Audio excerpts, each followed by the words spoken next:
There was power in the blood that flowed from His veins. There was joy. All right, let's get a song book. You turn to page number 211. Page number 211. That clock is not right, so I'm not starting way early. It's not on time. So let's all stand and sing 211. Today and the sun shines bright, the clouds have been rolled away. For the Savior said, whoever will, may come with Him to stay. Whosoever surely meaneth me, surely meaneth me, oh surely meaneth me. Whosoever surely meaneth me, whosoever meaneth me.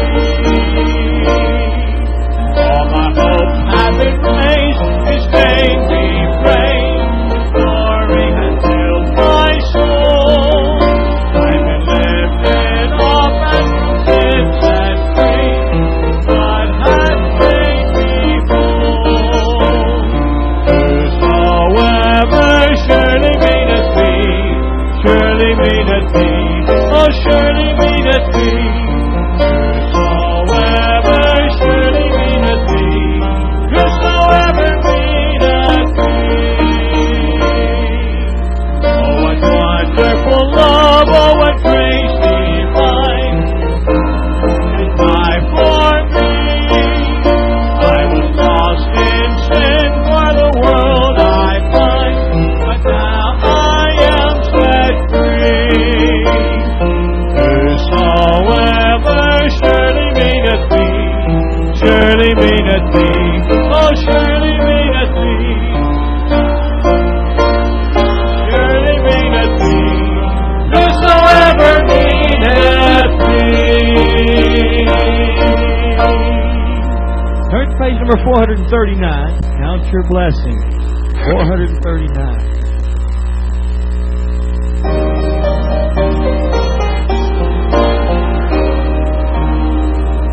Upon my pillows you are tempest gone. When you are discouraged, all is lost. Count your many blessings, they've been one by one, and it will surprise you what the Lord has done. Count your blessings, they've been one by one. Count your blessings, see what God has done. Count your blessings.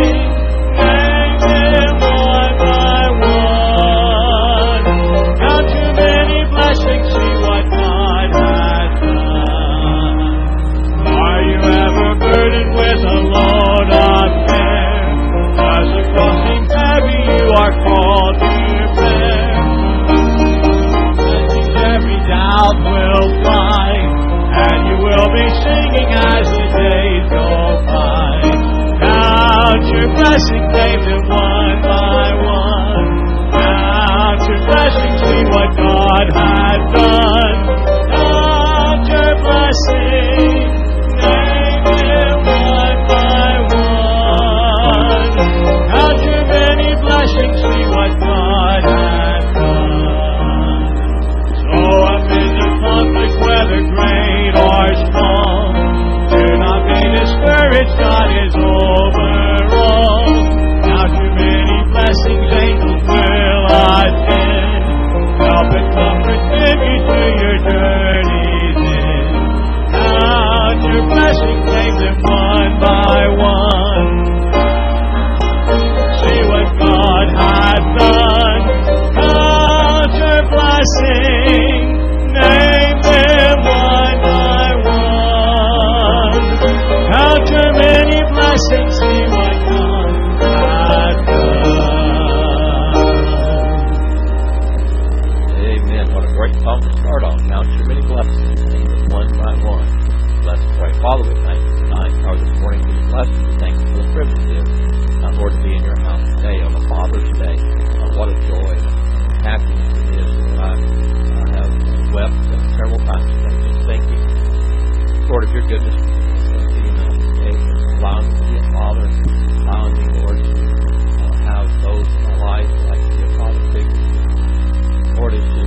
375. Page number 375. Let's all stand. Let's make our part to the offering on the last verse. 375 for the night is 375.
Empty and broken, I came back to Him, a vessel unworthy and so scarred with sin.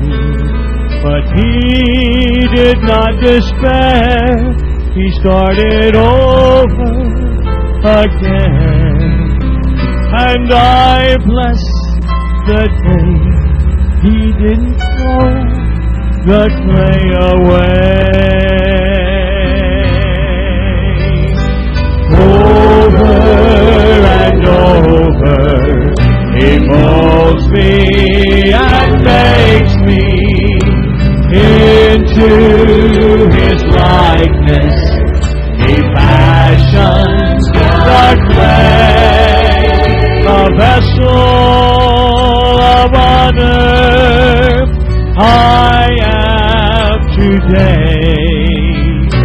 Oh, because Jesus, He didn't throw the clay away. He is the potter, and I am the clay, molded in His image. He wants me to stay. But when I stumble and I fall and my vessel breaks, He just picks up the pieces. He doesn't throw the clay away. Over and over, He molds me and makes me into His likeness.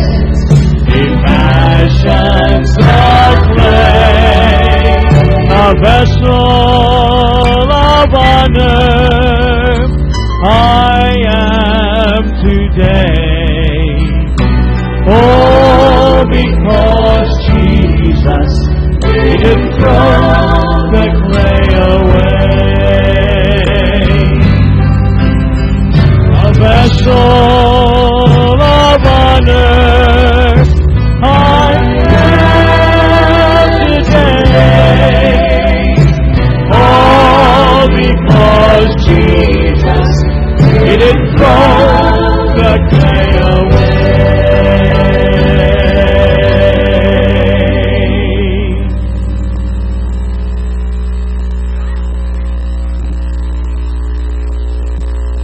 You'll take your Bibles, turn to the book of Ephesians chapter number 6. Ephesians chapter number 6. I don't know if it's just me or somebody plays tricks on me.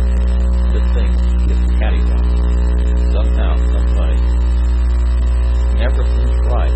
Not OCD. It just doesn't work well with me. Ephesians chapter number 6 today, Father's Day. And I know that you who are fathers or grandfathers are well aware of that. I've got a number of well wishes from not only my son Michael, but from my wife, and then my older son, Jim Banks. He's one of those I get to be a father figure to, and from my daughter, Amanda Schiffler, who I get to be a father figure to, and also from my other children. I have 8 children total that I'm either a father or father figure to, and it is just amazing. I love being that, and I appreciate that God allowed me that privilege. We will look at Ephesians chapter number 6. I invite you to stand with me. We're going to read 4 verses this morning. I'm going to speak to you on the subject this morning, a Father's Day message. A Father's Day message. You may be in different stages of fatherhood as I am. Not only do we have children that we have taken in, or that's not so much taken in, but we become father and mother figures too. But we also have our grandchildren that we have adopted and taken into our lives, and we have a total of 6 now, and so we're excited about that. And got to spend a few days with the youngest of the 6 a couple of weeks ago, and that was a thrill. So anyway, just enjoying it. Ephesians chapter number 6, verses 1 through 4 says, "Children, obey your parents in the Lord, for this is right. Honor thy father and thy mother, which is the first commandment with promise, that it may be well with thee, and thou mayest live long on the earth. And, ye fathers, provoke provoke not your children to wrath, but bring them up in the nurture of the admonition of the Lord. Let's pray. Father, as we bow before you this morning, Lord, I realize the awesomeness, Lord, of being a father. Lord, I've had the greatest example of a father in having you as Lord and Savior in my life. Lord, love, discipline, train. Even through all the weaknesses of the human flesh, you supported, you encouraged. Lord, I just pray that we could be the greatest example here on earth of who you are in the lives of our family. Father, I pray that you speak to our hearts. Help us, Lord, to learn something today that would be a blessing and honor unto you. In Jesus' name we pray. Amen. Thank you for receiving. There are a number of fatherly examples in the Word of God, and I could have gone to David, I could have gone to Abraham, I could have gone to Hezekiah, or even to other men of the Word of God who have been godly examples of fathers in this world here. But the thing is, we have the greatest, as I said in the prayer, of fathers, and that great father that we have is God Himself, the Creator of all things. As I reflect on who He is, and as I read the Word of God, and as I pray about things in my life, I have a Heavenly Father who's there that's lifting me up, encouraging me to continue on in the faith. Even though we go through trials, and we go through tests, and we go through difficulties, God is always right there. In fact, I was listening to a song the other day by the McCameys, one of my favorite singing groups. And if you don't like good old Southern gospel music, I mean, it's plain. I mean, real farming.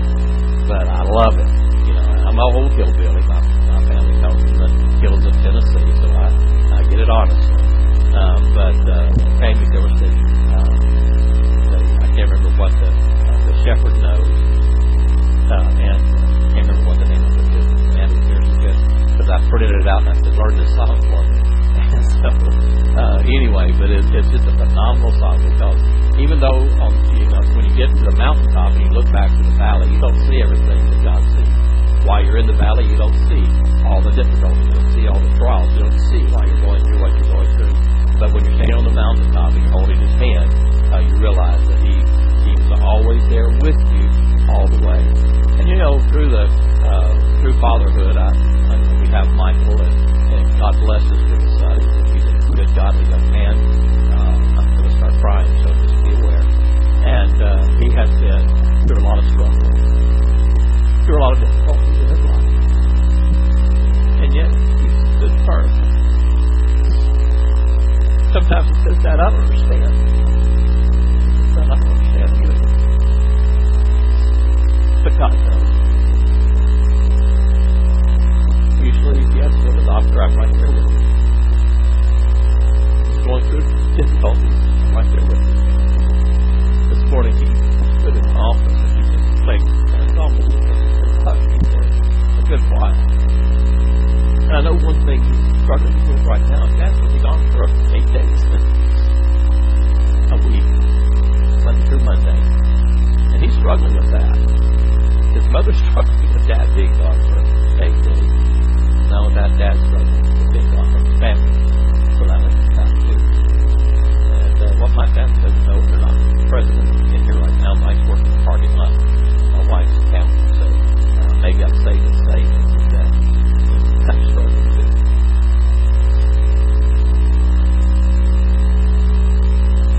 God gave it to me. But I didn't have the child.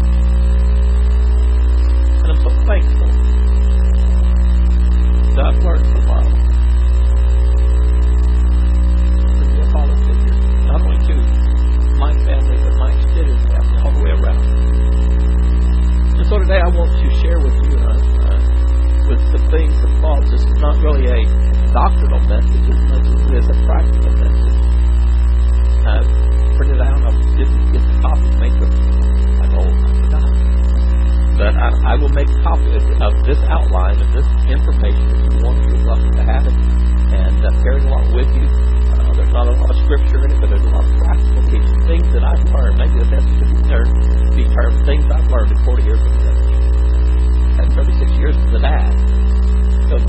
practical things that I think would help any of you, whether you're a husband, a wife, a father, a grandfather. These are some things. Practical teachings on raising children, whether they're infants, teens, or grandchildren. Number one, love their mother. The greatest gift you can give to your children and your grandchildren is to love their mother. Okay? The greatest gift that you can give to your children and your grandchildren is to love their mother or their father. A lot better. Let's see it on this side. The greatest gift that you can give to your children, your grandchildren, is to love their mother. You see, a lot of times we look at our wives as the weaker vessel. We look at them as our servants, our slaves, our fulfillment.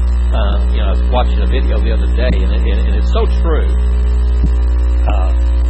It was a Father's Day film, but it was from a mother's perspective, and you have to understand this.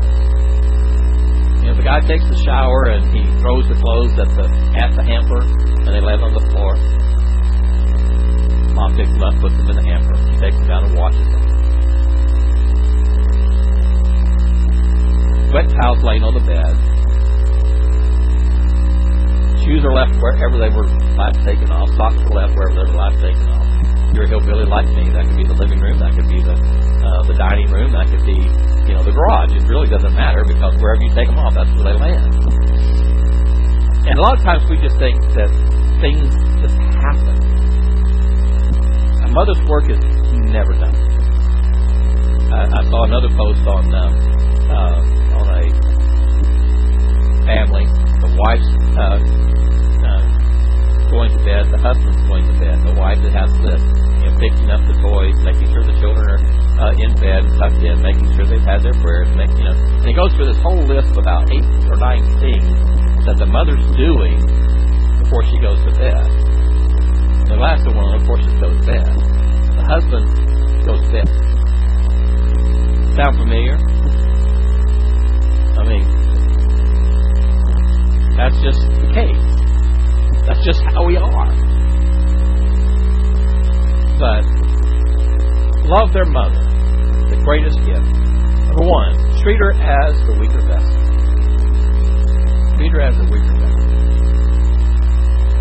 Treat her as the weaker. What do you mean by that? Well, I see this in my neighborhood, and I hope none of you do this, but my wife goes grocery shopping, and if I'm home, she does not carry the groceries. Hello? My wife doesn't carry groceries in. My 2 sons and I will carry the groceries in. She's done the work. She's shopped. Most of the time, either I or my son are with her. But we don't carry the groceries in. Or she doesn't carry the groceries in. We carry the groceries in. She doesn't carry the trash out. Hello? She doesn't carry the trash out. Well, it's not that bad. Well, no, but he's asked you 15 times, hey, could you possibly get the trash out today? Today's trash day. Just make comments about, trash. You walk through there and it's like this, and you just put something else in it. You never see the trash anywhere in the house. But it's okay, guys, to put the trash out. I don't know when the last time my wife vacuumed the floor. Hello? Most of you guys don't even know what a vacuum cleaner is, as much as how it works. It's a real good invention. Really good invention. And what I've learned through vacuum cleaners and vacuuming for ever since I was probably knee-high to a grasshopper is that they're heavy. And I don't want my wife to have to push that thing right. We're having a 2-story house. Can you imagine lugging that thing up and down the steps? No, you could imagine it. You see, the thing is that we treat her as the weaker vessel. We cherish her. I mean, I've trained my boys. I trained Michael when he was little, and then I'm training Adrian now at 16, and it's a whole new picture. But, you know, we open the door, and my wife goes in first. I still try to get around to the other door. I'll let her in the truck.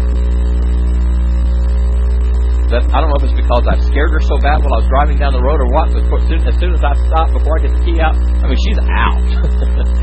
I think she kisses the ground that she walks on. I don't know. But I tried to treat her the same way I treated her when we were dating. We've been married almost 40 years. There's a reason for that. We cherish her. She cooks the meal. And most of us are called to supper. What do? We run out there and start piling our plates up. No. Mom fixes her plate first. I'm training my boys that it's important to treat their mother with great respect and great honor, because that is the responsibility of a dad, to teach them that their mother's the greatest thing that ever walked the earth. Ought to be. If you look back in Ephesians chapter number 5, notice what it says here. I know you've heard this before, and the wives going, "Oh no." No, wives, don't oh no me, because I think you'll understand the premise of Ephesians chapter 5 verses 22 to 33 when I get through it. I've heard it preached. Women, you got to obey your husbands. You got to submit to your husbands. Folks, do you know how many verses are in here talking about submission? Well, let's find out. Verse 22. Wives, submit yourselves to your own husbands as unto the Lord. For the husband is the head of the wife, even as Christ is head of the church, and he is the Savior of the body. Therefore, as the church is subject unto Christ, so let the wives be to their own husbands in everything. And that's what it says about wives. Subjection. But verse 25 changes the whole tempo of husbands, love your wives. Even as Christ also loved the church and gave himself for it. How much does God love the church? You're to love your wives just like that. 26. That he might sanctify and cleanse it with the washing of water by the word. That he might present it to himself a glorious church, not having spot or wrinkle or any such thing, but that it should be holy and without blemish. So ought men to love their wives as their own bodies. He that loveth his wife loveth himself. For no man ever yet hated his own flesh, but nourisheth and cherisheth it, even as the Lord the church. For we are members of his body, of his flesh, of his bones. For this cause shall a man leave his father and mother, and shall be joined unto his wife, and they two shall be one flesh. For this is a great mystery, I speak concerning Christ and the church. Nevertheless, let every one of you in particular so love his wife even as himself, and the wife see that she reverence her husband. Guys, you want your wife to reverence you? You want your wife to submit to you? You want your wife to obey for you? Love her. Love her. Love her. Cherish her. Treat her as the beauty of God's eye. The beauty of a rose. I mean, it's easy to get our focus on everything but what's important. Love your wife. I hate it. I detest it. I despise it when I see a man treating his wife with disrespect. And sometimes you might be surprised that I would just walk up to you and slap you one. Try to knock some sense into you. I have thought about it a few times. There is never a reason to ridicule your wife in public. There is never a reason to chastise your wife in public. There is never a reason to be unkind to your wife in public. Never. Never. You would not want to be treated that way. By the way, I have seen wives do the same thing to their husbands. And I want to walk up to you and give you a godly slap and tell you, stop it. That's the fatherly thing I want to do. There's no reason for that. Your children do not need to see that. Your children do not need to learn that. In fact, we're going to get into it in just a moment. But I'll be honest with you. I hear this statement all the time. Well, that's just the way my father was, and I'm just like my daddy. I want to kick you in the shin, and when you bend over to rub your chin, I want to do an uppercut on your chin, and then I want to knock you down in the blessed name of God. Just because your daddy acted like that is no reason for you to act like that. You are not your daddy. Your daddy did wrong things. Change it. Believe me, my wife will tell you, I'm nothing like my daddy. No. Because I'm nothing like my mama. Because what I went through as a kid, I made a decision. I am not going to treat my wife that way. I am not going to treat my children that way. I will not. I refuse. I made a decision years ago, before I even got saved, that I was not going to do that. I made that conscious decision in my life. And when you say, well, I'm just like my daddy, and I do it his way, I want to slap you. I want to kick you. I want to knock you in the next week. That is no excuse to treat your wives badly simply because daddy did it that way. Amen? Oh, amen myself. Amen, Brother Jim! Because there's no excuse for that. Your children do not need to see that. The cycle of abuse goes on and on and on and on until somebody makes a decision, I'm not going to do that. And some people think, well, I'm saved, so now that I'm saved, I can do it in... No. Therefore, if any man be in Christ, he is a new creation, new creature. All things are passed away. Behold, all things are become new. When you get saved, the old man should go. With the anger, hello? With the abusive language, hello? All of that should go out the window. Why? Because that's not being godly. We are to live godly and righteously in Christ Jesus. So, it ought to go. That should be a part of your life. Notice, if you will, you need to support her. Most women I know, and I'll get to this in just a moment, but most women I know are disciplinarians in the home. So that's the way it was in my time. When I was growing up. Mama could wield a belt like nobody's business. And I was on the receiving end more than one today. And Daddy would come home and she'd tell him what I did, and he goes, son, you shouldn't do that. My daddy spanked me 5 times in my entire time living at home. 5 times. 3 of those was on one day. I'm not going to the story, I don't have time. One of those was my sister and I got on the railroad tracks, or headed to the railroad tracks, thinking Blackberry, and he heard the train coming, and he looked out, we were close to the railroad tracks. He brought us both in the house, he carried us both up the stairs to the duplex that we lived in, and he said, now you go in the room and you put on as many clothes as you can. My sister's 2 years older than me. She is the brightest light on every tree. I mean, she's the sharpest knife in every case. I mean, she is full Happy Meal. I mean, she's got intelligence that I lost. She goes in and she gets all of my pants and puts them on. And left me with underwear and shorts. Daddy says, you two lay on the couch. She puts me at the back of the couch and she gets on the edge of the couch. Now, where do you think the belt's coming? Right down on my posterior. She's getting away with it. That's my daddy. He's a strong disciplinarian. I respected my daddy. But my dad said, "Don't do something." I didn't do it. Mama had a decibel of voice. You do that again, you're gonna get a whooping. I told you, if you do that again. When it got to people heard it in Wisconsin and we lived in Florida, we knew we had. So we tried to stop just before the decibel hit max.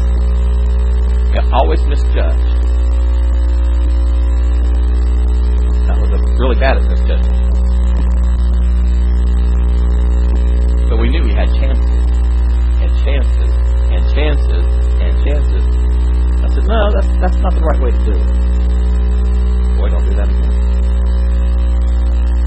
I didn't threaten to whip it. I didn't do that again. And you do it again. Consequences follow.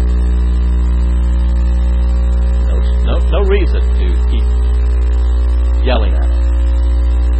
Hello, Mom, Dad. By the way, there's no reason to yell in the household at all. The softer you speak, the stronger they listen.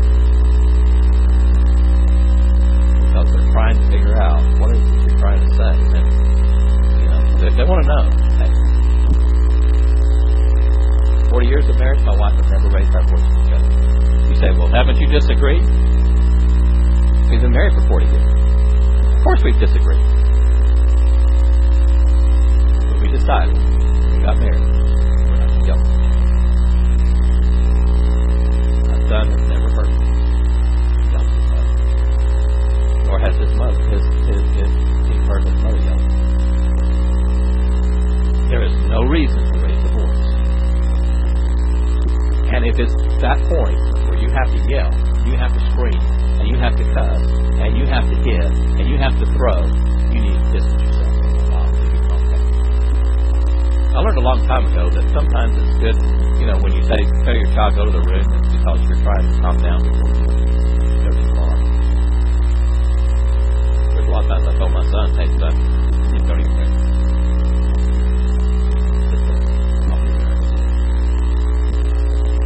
Some of it I wanted to think about it. But I wanted to make sure I was in the right frame of mind. Do the right thing. You don't have to yell, scream, holler, and shout. Unless they're babies. Not only that, you need to hold it. Guys, let me let you in a little secret. Why don't you shut your ears? I'm trying to help the husband here. Let me let you in a little secret. Women cry. For no reason. They cry. You come home from work and they're sitting on the couch and there's just tears flowing. And you think, what have I done now? And we're fixers. We want to fix it. Did somebody say something to you? Did the kids do something to you? We're trying to... No. Well, why are you crying then? I don't know. She doesn't know why she's crying. You go over to that couch, sit down next to her, put your arm around her, and just say that. That takes a whole lot of things. 40 years of marriage, that one thing. Somebody gave me a book one time. Says everything men know about women is about getting big. And I've turned to the first page and it's blank. Second page blank. The whole book's blank. Nobody knows what women think. Women don't even know what women think.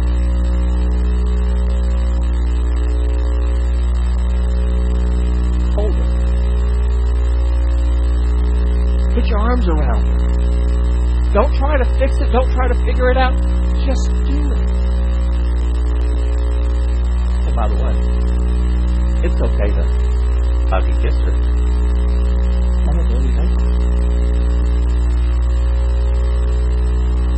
In fact, the kids need to see that. It doesn't need to be sloppy. It doesn't need to get to the point of perverse. They need to see you holding each other up. Caressing. Holding hands. My wife and I hold hands all side by side. If I could figure out how to get her to sit next to me in the truck again like we did when we were dating, I would be thrilled. But it's okay to hold her. Caress her. And sometimes you want to say, well, my wife is cold. Yeah. Why? There's a reason for it. There's a reason for it. How have you been treating her lately? Hello? How have you been treating her? Well, I don't treat her that bad. It doesn't matter if it's that bad or not. Women have a memory of elephants. I'm not calling women elephants. I'm just going to have a memory. They forget nothing. My mother is an example of that. She remembered things that I did as a child. And when she was spanking me, she remembered every one. She always told me, now write this down in your little black book. I didn't have a little black book. I didn't carry a little black book. I didn't want a little black book. But she evidently had a little black book up here in her brain. Everything I did. When she spanked me for the things I did when I was 6 months old, and 8 months old, and 10 months old, and 1 year old, and 15 years old. I mean, I just got the whole gamut. One time I love this dog. Irish setter we had. I love that dog. And she was out there in the yard one day spanking me. And where Irish setter sat on her leg. Wouldn't let her go. She never spanked me in the yard again. The folks, they know. Now then, number 2.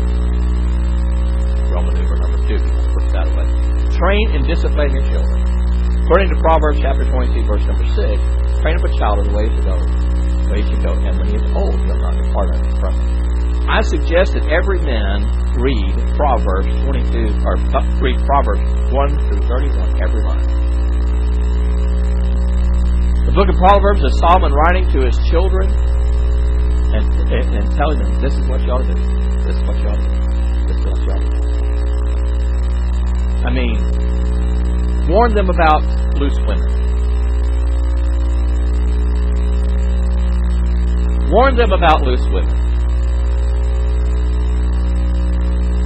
A woman can get a guy to be she wants to do. That wives have great control over their husbands. Girls have great control over them. Because young men think they're hormones.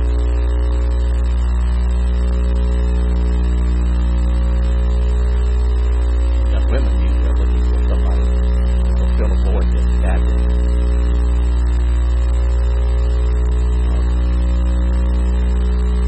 And so you need to train up your child in the way he should go. And when he's old, he'll not depart from it. Number 1, teach them to be honest. Teach them to be honest. And you can't teach them to be honest if you're cheating on your taxes. And you can't teach them to be honest if you're not paying your bills. And you can't teach them to be honest if you are lying to your neighbor, lying to your wife, and they know that you're doing it. Children are a lot smarter than you give them credit for. They know who loves them, and they know who doesn't love them. They have great insight. Oh, wait, the women have great insight too. Train them, teach them to be honest. The greatest thing you can do is teach your children to be honest. Secondly, teach them to work and provide for themselves. We live in a society today where nobody knows how to work. They're lazy. You go into... I get really frustrated when I go into McDonald's or go into Panera's or go into Walmart. I don't go to Walmart. I actually went to Walmart. I can't think. I know. Confession of the soul. Cleanses it. Going into Kroger, and these young kids, all they're doing is with their phones, texting. We went into a restaurant over in Houston the other day, the Spicy Pickle, and we'd never been there before. We're not kind of looking. We're trying to ask questions, and that girl sitting there and just texted. And she put her phone down, and she'd answer a question, and she'd text again. And I'm thinking, you have a job. If I ever own a company, if I ever own a business, it will be forbidden for anybody to have a cell phone on the property. Facebook, Twitter, text messaging. That's all they do. Or if they're not doing that, they're standing around talking to one another and ignoring everybody else. I mean, in my day, some of your days, you remember that when you went into a grocery store, you went into a five and dime, or you went into any place, the people were attentive and right there on the spot. You go into stores now, and I went to the hospital yesterday to see Brother J.L. as an example. There's 5 people standing behind the nurse's station. 5 people. I stood there waiting for somebody to acknowledge my presence there. None of them acknowledged my presence. So I said, "Hello, I need some help, please. I'm lost." No one even looked in my direction. I saw a lady standing over here closer to me, so I walked around the thing and went to... I said, "Ma'am, I'm lost. I need some help. Can you help me, please?" She just turned and went that way. Now, she never even heard me. Finally, this other lady walked up, and I walked up in front of her. I said, "Ma'am, please, I'm lost. I need help." Okay, I don't know if you've ever been in the VA hospital, but it's horrible. And finally, she says, "Well, can I help you?" And I said, "Well, I'm looking for Jesse Wilburn." And I said, "He was in a room over here." And I said, evidently I've lost what room he was in. I said, Can you help me?" She goes, "Do you know his Social Security number?" "Yes, I know all of my church members' Social Security number by heart. I mean, sure I know it." "No, ma'am, I don't. I have his first and his last name." "Well, I can't help you." "Really?" It's got a computer right there. It has all the patients in it. And finally, this guy that ignored me to begin with, he turned around and he says, "Well, he's in on 2A, room 288. He was staying right there when I was asking for help. But she couldn't find it, so he found it and gave it to me. I mean, that's the kind of mentality of folks. Teach your children to work. By the way, it's okay for your young ladies to wash dishes. It's okay for your young men to mow the grass. It's okay for them, dads, if you don't want to take the trash out, sons can take it out. Teach them responsibility. Teach them to keep their rooms clean. Teach them to keep their closets straight. Teach them, it is okay to teach them because they need to know that. Hello. Thank you. I'm running out of the people. Look at that clock.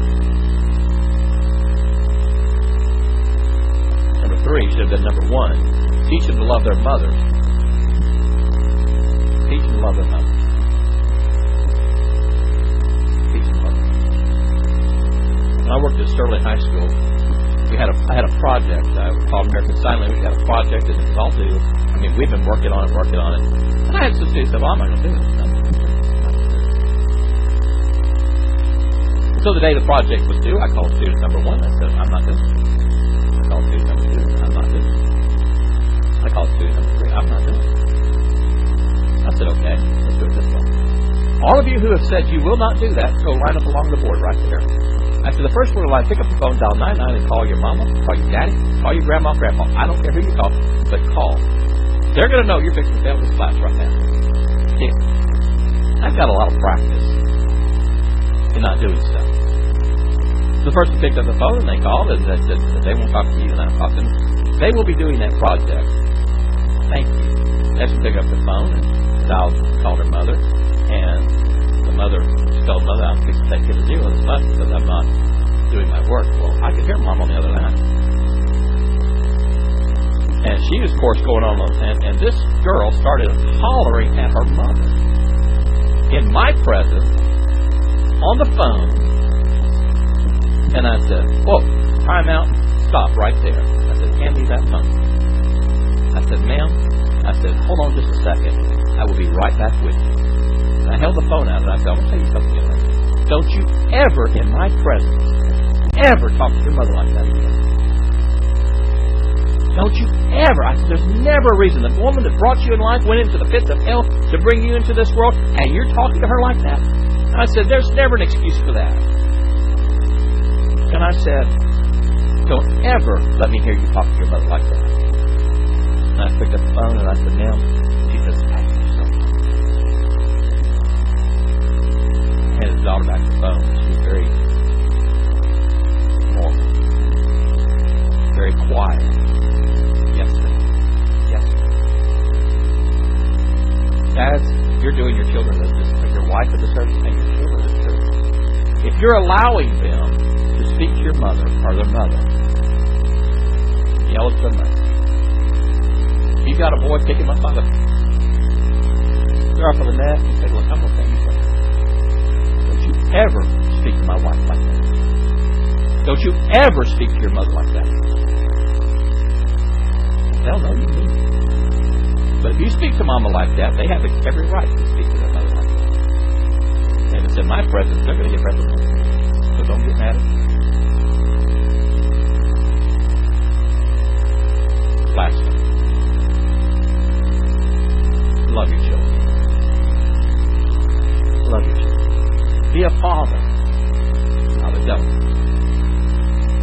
You know what I mean? Well, I didn't want this kid. Well, you got the kid.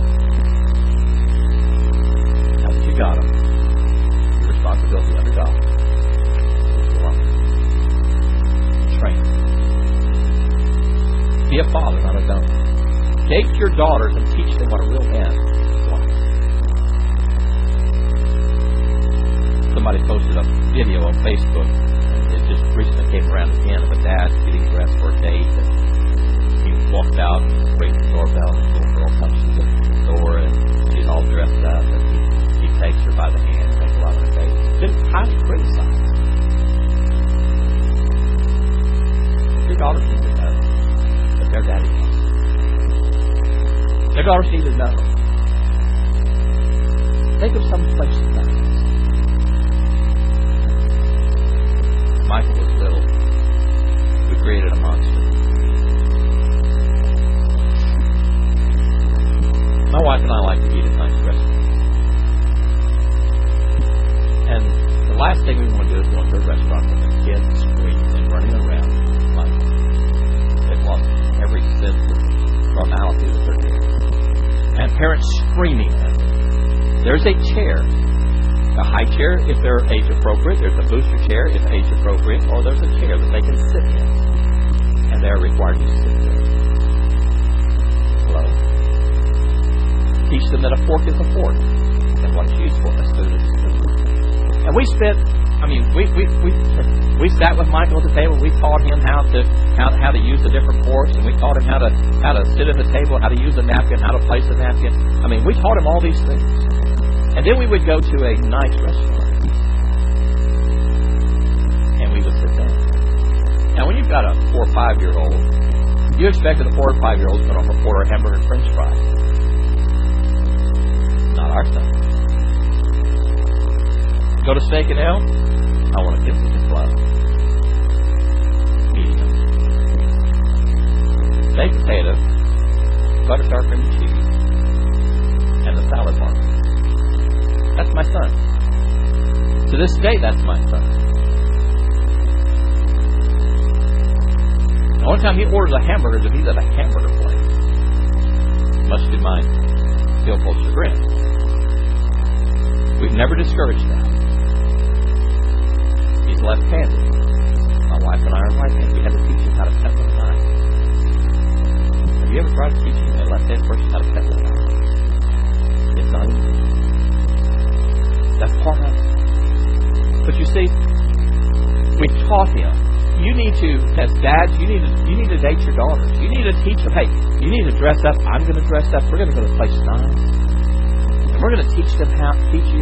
And I'm going to teach you what I'm going to do. Open the car door for them. Open the car door when they get out. Pull out their chair. Talk to them.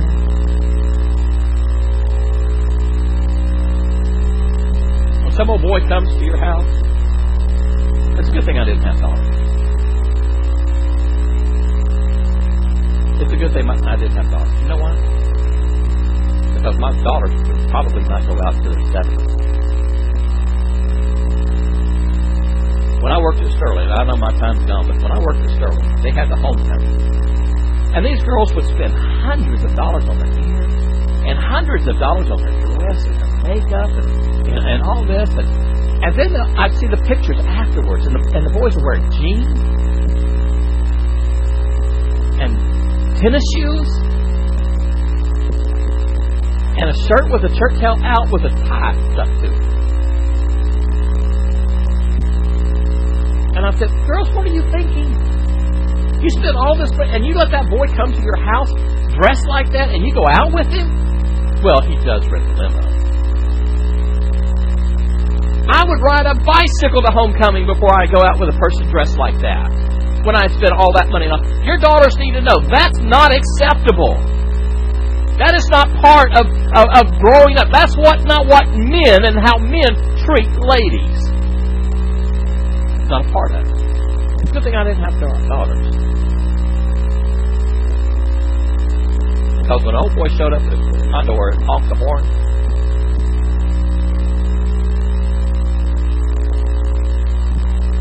he might have been at the barrel of a shotgun. If he doesn't have the decency to come knock on my door, ring my doorbell, my daughter has no right to go. If he don't come in and introduce himself and who he is, period, no. If you don't have that much integrity, he doesn't have enough integrity to date my daughter. And how does your daughter learn that? Because you train her as a dad. Hey, this is how gentlemen treat women.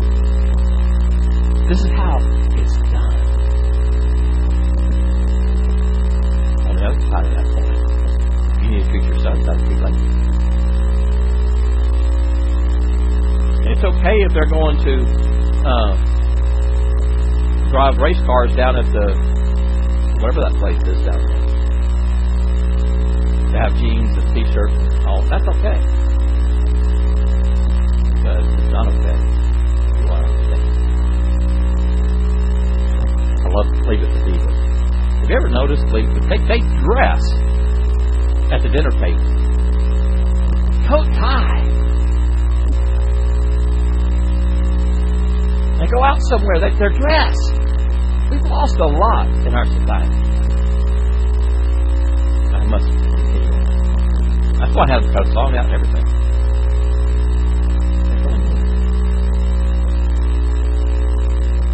Teach them the value. Your daughters the value. Teach them that someone like their old dad or their maid like spend quality. By the way, let me just expound on that. If you treat your wife like that,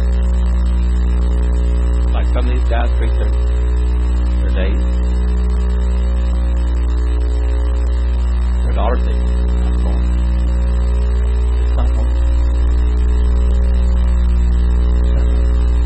By the way, you ought to be dating your wives too. Spend quality time with your son. Teach them how to treat a lady. Teach them to develop respect for ladies. I think it's about everywhere I go, and I may miss once or twice, but everywhere I go, if there's a lady walking up behind me, I will stand there and hold the door.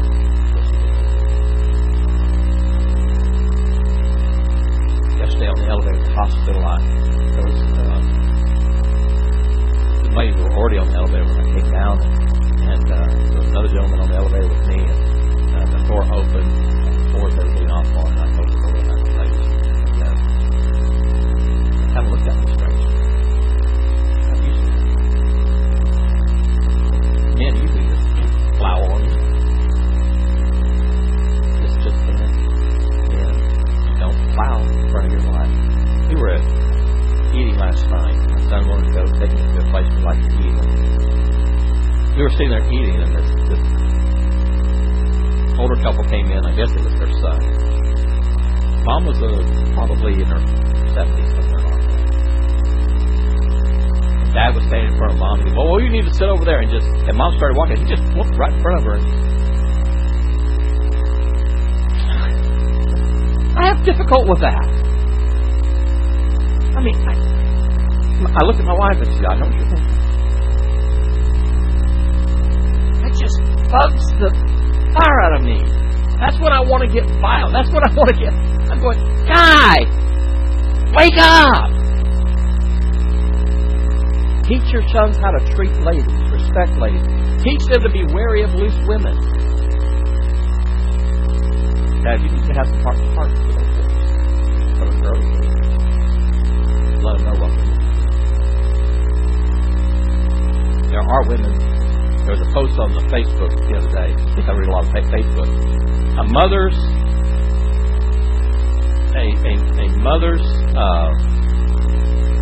remarks to a junior high girl. This junior high girl was trying to get the attention of this lady's son. She was doing all kinds of things. She was flaunting herself. A junior high girl was flaunting herself at this place, and he's trying to. He's been taught, when a lady is scantily dressed, you don't look at her. He's been taught that you advances by the opposite sex. Ignore them. That's what we should be teaching our boys. And this girl just kept on, kept on until they finally had to leave. Get this girl to stop. Folks, there's no reason. Number one, if you're training your daughter right, she's not going to do it. Number two, if you're training your son right, he's not going to go. Teach them how to respect ladies. Teach them how to be ladies. Teach them that ladies are not playthings, toys, or objects of abuse, and then throw them. That's not your right. Lastly, provide for the household. 1 Timothy chapter 5, verse 8 says, "But he provide not for his own house, or own, and especially for those of his own household. He hath denied the faith, and is worse than it is entered." Very quickly, you need to provide within your means. Paul says, "Whatever state I'm in, I'm there without you." Just because your neighbor's bought a Mercedes does not mean you have to buy a Mercedes. Just because your neighbors put a pool in the backyard does not mean you have to put a pool in the backyard. Just because your neighbor's kids are wearing the finest of clothes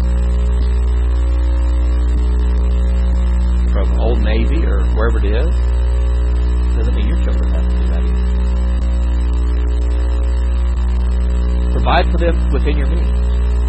Secondly, provide with the necessities. They do have necessities. You need to know when they need new shoes. You need to know when they need new clothes. You need to know that they have hygiene needs. We have teachers or some students at home that have parents that sniff their child before they left the house. Some of them have not met deodorant yet. The adults have to. Some of them have not learned how to put on clothes yet either. You smell them coming for 16 miles before they get there. Okay. Provide with the want as you can afford them. They don't have to have all the new technology stuff. It amazes me that I've got kids in our school that are in 3rd grade with iPhone 6s. I don't even have an iPhone 6. And they have iPads. Really? Why? Well, I might need to get in contact with them. You've got a 3rd grader. They're not out on their own. They should not be out on the street by themselves. Why would you need to get in contact? You're going to call them in their room? Hey, I got a good excuse. Hey, son, come here. I need to talk to you. Works really well in the home. My mama never used a cell phone to call me from the neighborhood. But when I heard her voice, I better come. She never called me on the phone. Hello?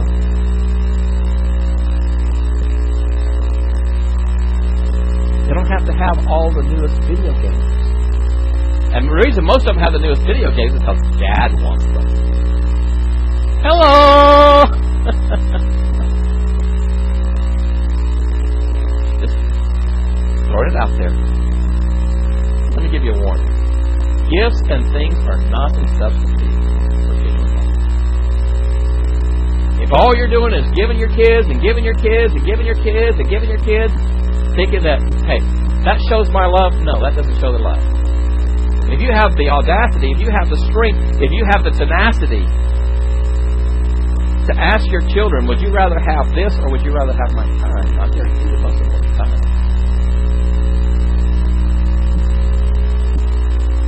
They play video games with the neighbor's house.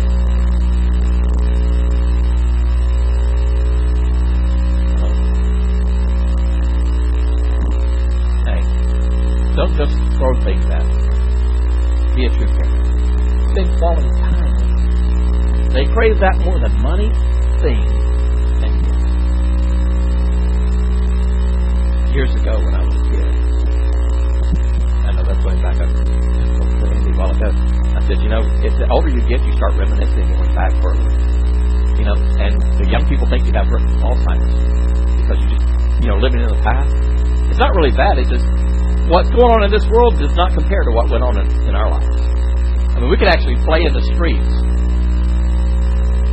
We could ride our bicycles to the pool or to the mall, or well, they didn't have malls back then, to the stores, the Five and Dime. We could to the TGI. I mean, we could go anywhere in town and not be in a fear of being kidnapped, raped, harmed. The only harm that we ever got was when we were at a friend's house and we did something wrong and they whooped us and then took us to our mom and our mama whooped us. That's the only harm we ever came into. But the honest truth is, I have friends that I have to be home at a certain time. I was 16 years old living with my parents. With my dad. I had an 8:30 bedtime. 8:30 bedtime. 8:30! I had to be in the house, showered, and in bed by 8:30 at 16 years old. And if I wanted to stay out later, I had to plead and beg. I had friends who said, man, I wish my parents cared enough for me. I thought I was being underprivileged. I thought I was the one that was being abused. I thought I was the one that wasn't being loved. And the kids are going, man, I wish my dad cared if I came home or not. I had a kid tell me the other day, I've never had anybody that cared whether or not I was home or not. If I wanted to go down the street and play basketball, I went down the street and played basketball. I didn't tell anybody I was going because they didn't care. If I stayed at a friend's house for 3 or 4 days, nobody ever checked on me to find out where I was at or what happened to me. Really? Your kids want to know. You may set boundaries and they may gripe about the boundaries, but I guarantee you one thing, they appreciate it. Here comes the application. Without Christ, you cannot be the right kind of father, husband, or grandfather. Number 2, success is not measured in terms of money, your position at work, your social status. It's measured by your relationship with God. Here's the godly priorities. God first, family second, work is third.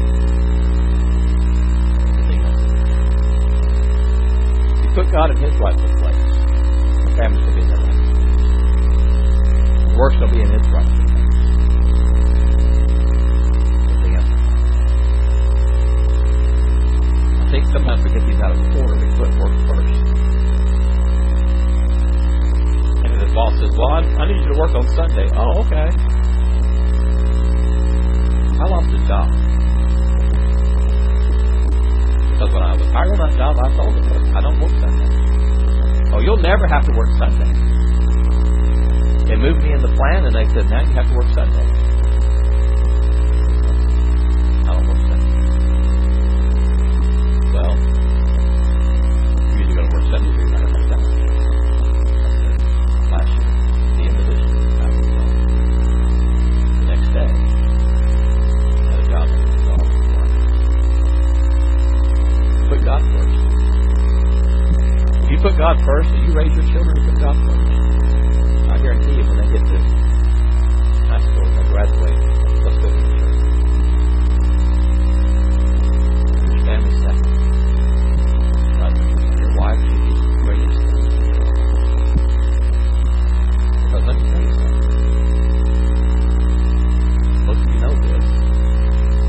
become an empty nest one day. Even for the Duggars who have 19 children, or the Bates who have 19 children, the empty nest is coming one day. You're not going to know the person who plays the nest. But you want to develop that relationship. They're going to be complete strangers. You are to develop that relationship on a daily basis. Every single day. Work.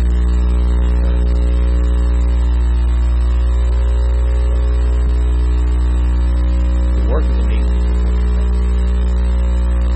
to provide the necessities to be what they want to be. Anything else?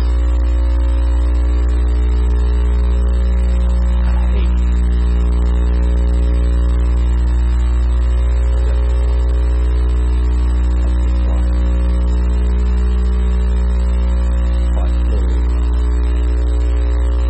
back in our day, we didn't play ball. We didn't practice or Wednesday. Because most churches had church and they had on Sunday evenings. In fact, public schools did even do it. They honored the Sunday and honored this and that service. I invited someone to come to church last week and, well, my son has a basketball tournament. We can't do that. Okay. A basketball tournament. Talking to a boy after that, I asked him, he said there were several really good players that didn't show up. You know why the really good players didn't show up?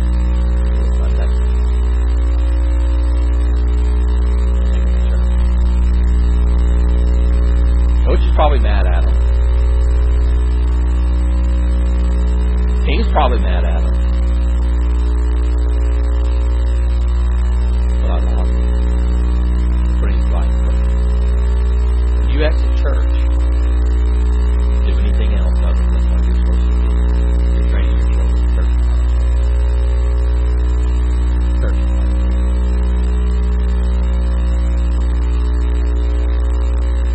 Use every excuse in the world not to be here.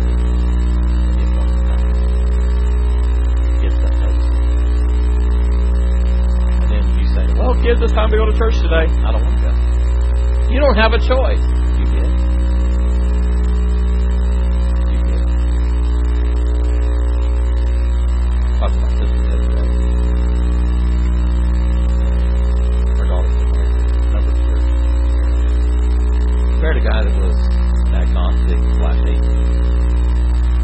Never given her a call back to go to church. I'll her to go to church. I didn't go to church. She never gone to church. Last time he was in church was when they got married. Not 2 months ago. He's up on Sunday morning to church. Heard him come. Well, that's kind of strange that he was just came out all dressed.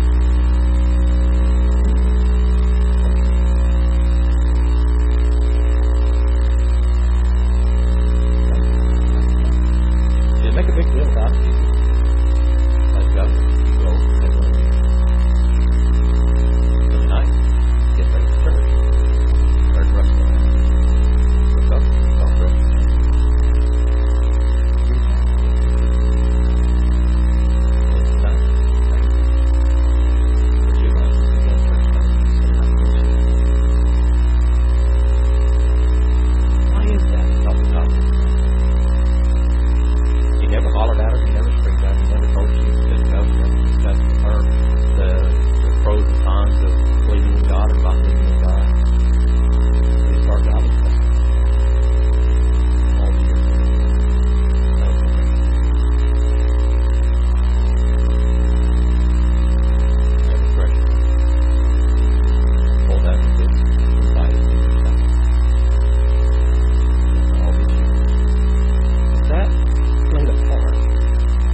open throw, godly children. Love our mother. Love our